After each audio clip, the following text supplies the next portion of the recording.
आइए, सुनिए, देखिए, समझिए सनातन सत्य। जैसी दृष्टि वैसी सृष्टि, दृष्टि विज्ञान। कुदरत, कुदरती रचना एवं कुदरत के कानून से शाश्वत सुख की प्राप्ति। जोधपुर के परम पूज्य महात्मा उपासक प्रोफेसर डॉक्टर सोहन राज तातेड़ के निर्देशन में सनातन सत्य। जैसी दृष्टि वैसी सृष्टि, दृष्टि विज्ञान।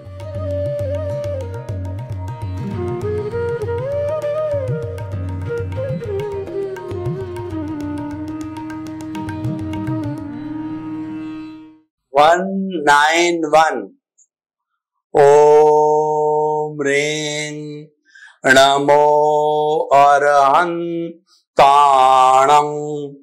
ओम ह्रीं नमो सिद्धाणं। ओम ह्रीं नमो आयर्याणं। ओम ह्रीं नमो उवज्जायाणं। ओम ह्रीं नमो लोये सवसाहूणं। ऐसो पंच नमोकारो सव पावपणासनो मंगलाणं च सव्वेसिं पडमं हवै मंगलं। पडमं हवै मंगलम्। ओम नमो भगवते वासुदेवाय नमः। ओम नमः शिवाय। यह त्रिमंत्र की प्रार्थना है। त्रिमंत्र विभिन्न धर्मों के अनुयायियों को जोड़ने का कार्य करता है। धर्म वह होता है जो लोगों को जोड़ता है। जितने जितने हम लोगों को जोड़ते जाएंगे, मानव धर्म बताते जाएंगे, इस पृथ्वी पर स्वर्ग अवतरित होकर के आ जाएगा। सभी हम वसुधैव कुटुंबकम की भावना से वसुधा की संतान और वासुदेव की संतान के रूप में भाई भाई, भाईचारा और भ्रातृत्व भाव से शांतिपूर्ण सह अस्तित्व करेंगे और धर्म एक ब्रिज के रूप में हम सबको जोड़ने का कार्य करेगा। सनातन सत्य, यूनिवर्सल ट्रुथ, सार्वभौम सत्य, ये हम आपको देना चाहते हैं। क्यों देना चाहते हैं? कि सार्वभौम सत्य से आपकी जो रॉन्ग बिलीफ है वह राइट बिलीफ के अंदर चली जाएगी। आपकी जो गलत विचारधारा है वह सही दिशा में चलने लग जाएगी। आपका जो नेगेटिव थॉट्स है वो पॉजिटिव बन जाएगा। आप थिंक पॉजिटिव, डू पॉजिटिव और बी पॉजिटिव के प्रिंसिपल पर कार्य करने लग जाएंगे। हम आपको कुल मिलाकर एक अच्छा इंसान बनाना चाहते हैं। एक आध्यात्मिक वैज्ञानिक व्यक्तित्व का निर्माण करना चाहते हैं कि विश्व का हर इंसान अच्छा बने, हर इंसान एक दूसरे का सहयोगी बने, हर इंसान जो है अच्छे अच्छे कार्य करे, परोपकार के कार्य करे। और इस सनातन सत्य से जो है हम आपको शाश्वत सुख की नींव लगाना चाहते हैं ताकि आने वाले जन्मों में आप शाश्वत सुख को प्राप्त कर सके। यह कार्य हम अलग अलग विषयों, एपिसोड्स के माध्यम से करते हैं। तो आज का हमारा बहुत सुंदर विषय है गीता की प्रासंगिकता। गीता जब लिखी गई उससे अधिक आज के युग के अंदर प्रासंगिक है। गीता की प्रासंगिकता, इसकी होलीनेस, इसकी पवित्रता की मैं आपको मिसाल देना चाहता हूं कि हमारे भारतवर्ष के अंदर जितने भी न्याय प्रणाली, जितने भी न्यायालय है, उस न्यायालय के अंदर गीता के ऊपर हाथ रख करके, चाहे वकील हो, चाहे साक्षी हो, चाहे अभियुक्त हो, सबको जो ये शपथ दिलाई जाती है, गीता पर हाथ रख करके जो कुछ कहूंगा सच सच कहूंगा, सच के अतिरिक्त कुछ नहीं करूंगा, ईश्वर मेरी मदद करे। यानी जो गीता एक होली ग्रंथ है, और गीता को पूरे विश्व के अंदर जो है वह जो है वो पवित्रता के कारण और एक सामंजस्यपूर्ण जो ग्रंथ के कारण प्रसिद्धि मिली है, और सबने इसको मान्य किया है। हिंदुज्म, बुद्धिज्म, सिखिज्म, जैनिज्म, इस्लाम, क्रिश्चियनिटी, जुडाइज्म, जोरास्ट्रियन, सभी विश्व के धर्मों ने इसको स्वीकार किया है, क्योंकि इसके अंदर अर्हता है, मानव कल्याण की अर्हता है। और वास्तव में गीता की बात करें तो गीता एक लाइफ स्टाइल है, गीता एक वे ऑफ लिविंग है, गीता एक साइंस ऑफ लिविंग है, गीता एक जीवन जीने की पद्धति है। क्योंकि गीता टफ समय में लिखी गई, जो जीवन का हाईएस्ट टफ समय था वो था युद्ध का मैदान। जब हल्दी घाटी के अंदर कौरवों और पांडवों के बीच के अंदर महाभारत का युद्ध हुआ, तो वहां पर उस कुरुक्षेत्र में वहां पर जो युद्ध हुआ, उस युद्ध के अंदर जो है जो गीता लिखी गई। 18 दिन युद्ध चला और 18 दिन गीता के 18 अध्याय के रूप में लिखे गए। प्रतिदिन का एक अध्याय बना, प्रतिदिन का जो है वो भगवान कृष्ण का जो है वो अर्जुन को उपदेश के रूप के अंदर वह लिखी गई। एवरीडे जो अध्याय जुड़ते गए। प्रथम 6 अध्याय कर्म योग बने, दूसरे 6 अध्याय भक्ति योग बने, तीसरे 6 अध्याय ज्ञान योग बने, और इन सब 18 अध्याय का उपसंहार करें तो वो जो है विज्ञान योग बना।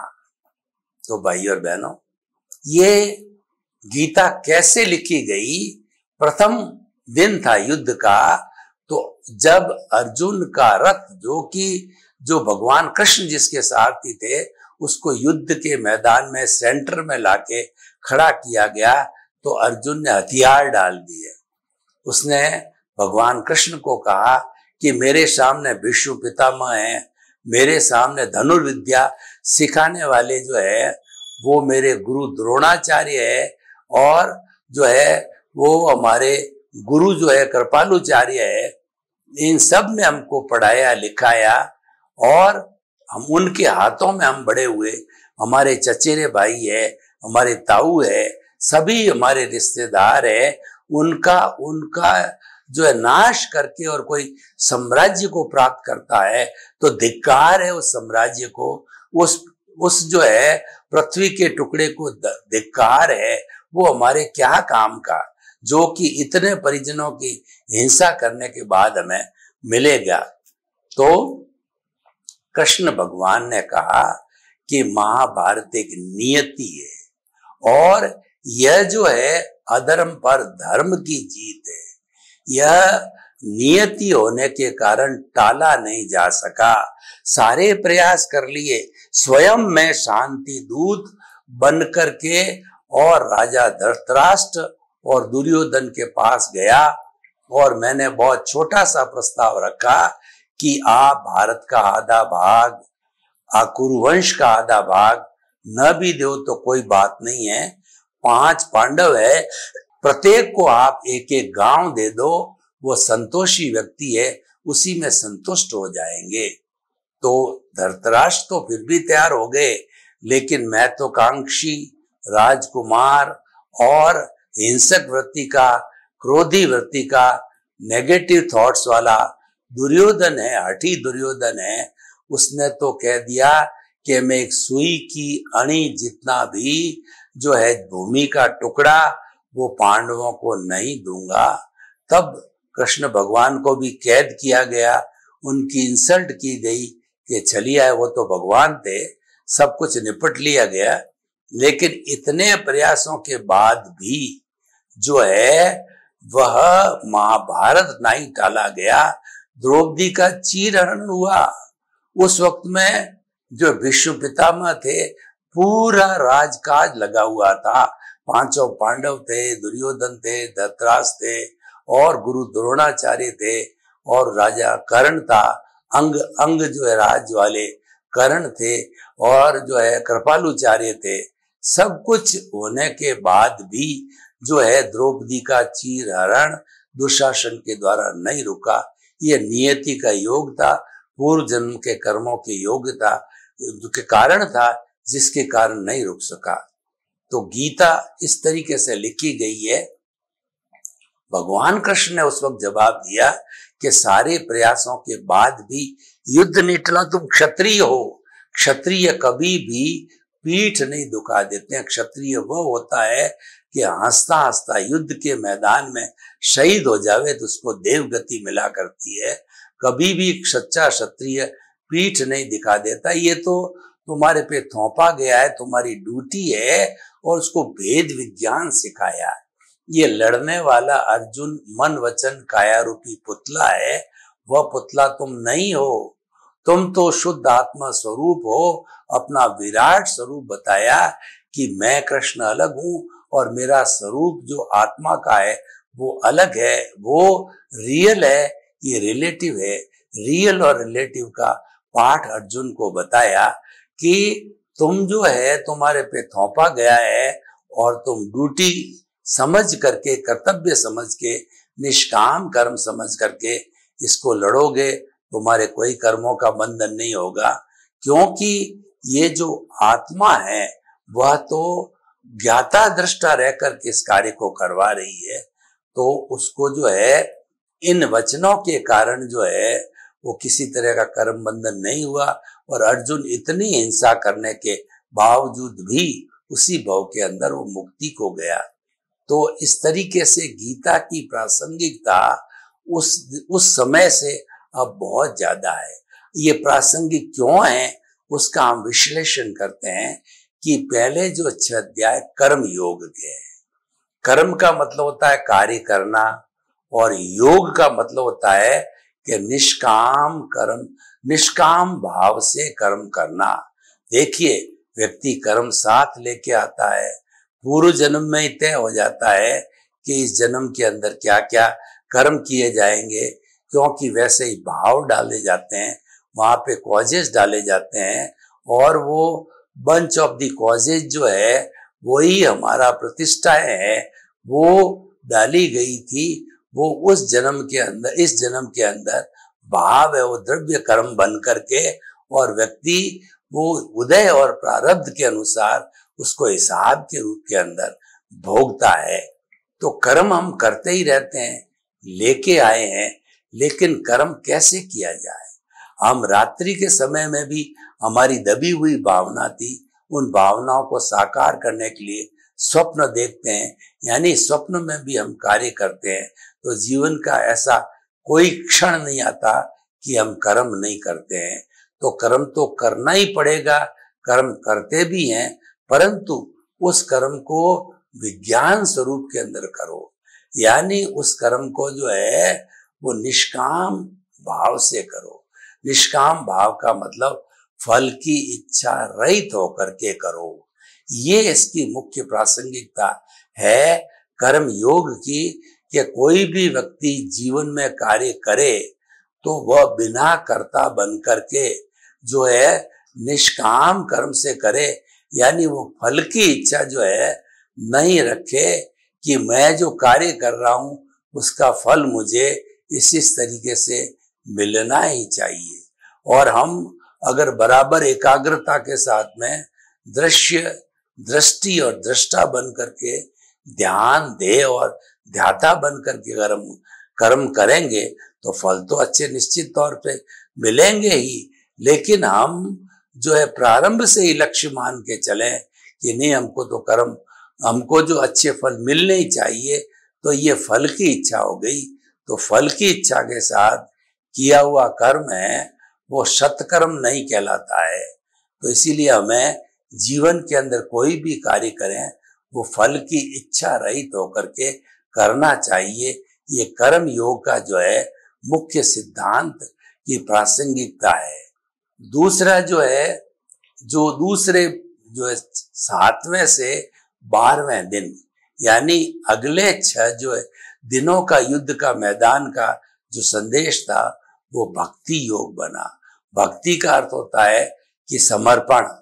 जो भगवान कृष्ण कहते हैं कि तुम चाहे पापी हो चाहे कैसे भी हो, तुम जो है मेरी शरण में आ जाओ, तुम मेरे को समर्पित हो जाओ, जो भी तन से मन से धन से कार्य करते हो मेरे नाम से करो, मेरे को समर्पित होके करो, मेरे को संबोधित होके करो, तो मैं तुम्हें जो है वो मुक्ति दिला सकता हूँ, मैं तुम्हें शाश्वत सुख दिला सकता हूँ। तो ये आज की तारीख में भी उतना ही प्रासंगिक है कि हम ईश्वर प्रणिधान करें। हम क्या है कि इन वर्षों के अंदर भटक गए। हमारे पास ज्ञान तो बहुत है और ज्ञान की विधाएं भी गूगल के माध्यम से बहुत हुई है, लेकिन आत्मविद्या है जो पिछले जन्म के पिछले जो है समय में कुछ समय में आत्मविद्या सिखाई जाती है, क्योंकि आत्मविद्या सीख लेते हैं तो समस्त विद्याएं ऑटोमेटिकली आ गई है। लेकिन आत्मविद्या में इस भावनात्मक विकास है वो आजकल नहीं कराया जाता है। इस कारण से हमारा ई क्वेश्चन है वह बहुत वीक हो गया है और भावनात्मक विकास नहीं होने के कारण हम इंट्यूशन तक नहीं पहुंचते, हम शब्दों की पकड़ तक ही रह जाते हैं। वह बुद्धि का वार्तालाप है, बुद्धि का क्रियाकलाप है और बुद्धि जो है हमें भटकाती है कि ये जो है हमारा राग है, ये द्वेष है, ये प्रिय है, ये अप्रिय। बुद्धि हमारे 2 चश्मे लगा देती है, प्रियता और अप्रियता के, तो वह हमें भटकाती है। और भक्ति मार्ग के अंदर हमें तो सब कुछ ईश्वर को समर्पित करके चलना होता है, तो हमारे मन में कोई टेंशन नहीं है। हमारे तो सीधा सा भक्ति मार्ग के अंदर ये महसूस करना है कि मेरा तन, मेरा मन, मेरा धन, मेरी हर प्रवृत्ति प्रभु को समर्पित है। वो प्रभु ही कराने वाला है, प्रभु ही संभालने वाला है और मैं तो मुक्त होना चाहता हूँ। तो ऐसा करने से जो ईश्वर है वह उसकी मदद करते हैं। God help those who help themselves. जो स्वयं की मदद करते हैं ईश्वर उसकी मदद करते हैं। जो दूसरों के आंसू पहुंचता है ईश्वर उसकी आंखों के अंदर आंसू आने ही नहीं देते हैं। इसका अर्थ क्या हुआ कि जो है हम अगर समर्पण कर लें प्रभु को तो हमें कोई कष्ट नहीं होता है, कोई तकलीफ जीवन भर नहीं आती है। यही भक्ति मार्ग है। तो भक्ति मार्ग आज भी प्रासंगिक है। भक्ति मार्ग लोग भूल गए हैं। माता पिता को समर्पित होना और गुरु को समर्पण होना, भगवान को समर्पण होना, ये जो हमारे मूल्य थे, ये जो हमारे जो वैल्यूज थी वो आजकल खत्म हो गई है। और गीता को हम पढ़ते हैं, उनके रहस्यों को जानते हैं, तो वो सारे हमारे मूल्य है तरोताजा हो जाते हैं और सहज ही हमारी युवा पीढ़ी उस मूल्यों की ओर आकर्षित होती है और उसको धारण भी कर लेती है। इसीलिए गीता की प्रासंगिकता हर युग के अंदर बनी रहेगी। भक्ति मार्ग के अनुसार गीता पूर्ण रूप से प्रासंगिक है। और तीसरी बात है ज्ञान योग, कि ये सारा हमारा जीवन जो घटित हो रहा है वह अज्ञान के कारण हो रहा है, रॉन्ग बिलीफ के कारण हो रहा है, मिसअंडरस्टैंडिंग के कारण हो रहा है। तो इस ज्ञान को जो समाप्त करना है वह जो है हमारा लक्ष्य होना चाहिए, क्योंकि ज्ञान को समाप्त करने के बाद में हम अपने मूल अस्तित्व को जान लेते हैं। मूल अस्तित्व है कि मैं तो शुद्ध आत्मा हूँ, मैं तो ज्ञाता हूँ, दृष्टा हूँ और मन वचन काया से मुक्त ऐसा मैं शुद्ध आत्मा हूँ। इसका मतलब ये हुआ हम अपने अस्तित्व की जानकारी इंट्रोस्पेक्शन और जो है स्व निरीक्षण के माध्यम से जो है हम करने लग जाते हैं। तो इस तरीके से ये हमारा भक्ति मार्ग भी आजकल उतना ही प्रासंगिक है जितना कि गीता लिखी गई थी उसके समान ही प्रासंगिक है। और तीसरा जो है वो ज्ञान योग की हमने बात की कि ज्ञान जो है ये अंधकार रूपी तिमिर को हरता है, उसको हटाया जाता है। और ज्ञान है उसकी देवी है, सरस्वती है।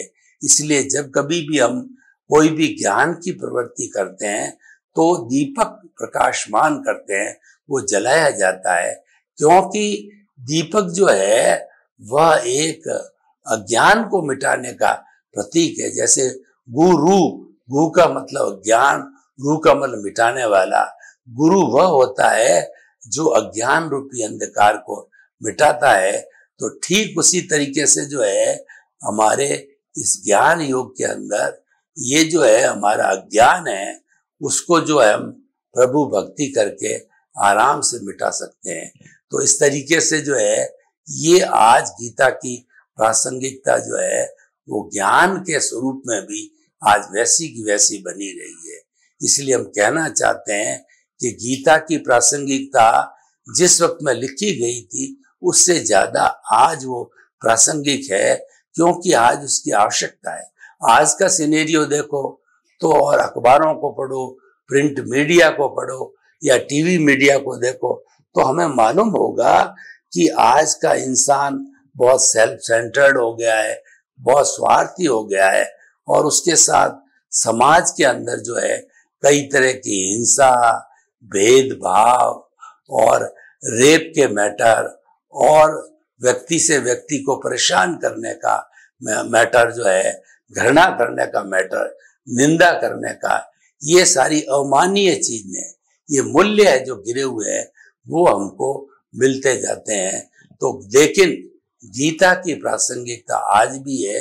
गीता के पठन के बाद के अंदर उन सब जो है चीजों को व्यवस्थित रूप से हम विज्ञान के रूप में जान करके और गीता का जीवन जीने लग जाते हैं। तो हम निष्कर्ष की भाषा में आपको कहना चाहते हैं कि जो है गीता आज भी प्रासंगिक है, पहले भी थी, और जो जो समय निकलेगा उसके अंदर गीता ज्यादा प्रासंगिक बनती जाएगी। ये गीता ऐसा धार्मिक ग्रंथ है जो कि व्यवहार जगत की सारी बातें बताता है, क्योंकि व्यवहार शुद्धि बिना निश्चय शुद्धि नहीं है। हमें निश्चय में जाने के लिए, आत्म स्वरूप में जाने के लिए व्यवहार शुद्धि को करना जरूरी है। यानी कि हमारे जीवन में जहां जहां ये दोष घटित हो रहे हैं उनको धोना आवश्यक है। अतः जो आज विषय हमने लिया है गीता की प्रासंगिकता, ये सर्वमान्य विषय है और बड़ी प्रसन्नता की बात है कि गीता हर युग के अंदर जो है वो प्रासंगिक रहेगी। हर युग के अंदर वो ग्रहणीय, वंदनीय और स्तुति बनती रहेगी। और इसीलिए हम जो है निष्कर्ष की बात में ये कहना चाहते हैं कि हमें गीता का पूरा पठन करना चाहिए। जैसे जैसे समय मिले तो गीता यानी महाभारत हमें पढ़नी चाहिए। उसके अंदर कई चीजें काम ली गई है, साम दाम दंड भेद को काम में लिया गया। और खास तौर से भगवान कृष्ण के जो उपदेश है वो जो है कौन्तेय, कांति पुत्र कौन्तेय, कुंती पुत्र जो है अर्जुन को संबोधित करके कहे गए हैं, तो वो हमको हमारे पे भी लागू होते हैं। वो अर्जुन को समझाने के लिए सारी ये बातें कही गई और सूत्र वगैरह भी बनाए गए। तो वो सारी बातें जो है हम पे भी लागू होती है कि हमें उस गीता को प्रासंगिक मानकर गीता की जितनी शिक्षाएं हैं उसका अक्षरश पालन करना चाहिए। गीता स्वयं में अपने आप योग है और योग ही हमारी लाइफ स्टाइल है, जीवन जीने की पद्धति है, ये जीवन का कल्याण करने की पद्धति है। अतः गीता को हमें योग के रूप में जीना चाहिए और योग के रूप के अंदर इसका पठन किया जाना चाहिए, इसको मान्यता दी जानी चाहिए।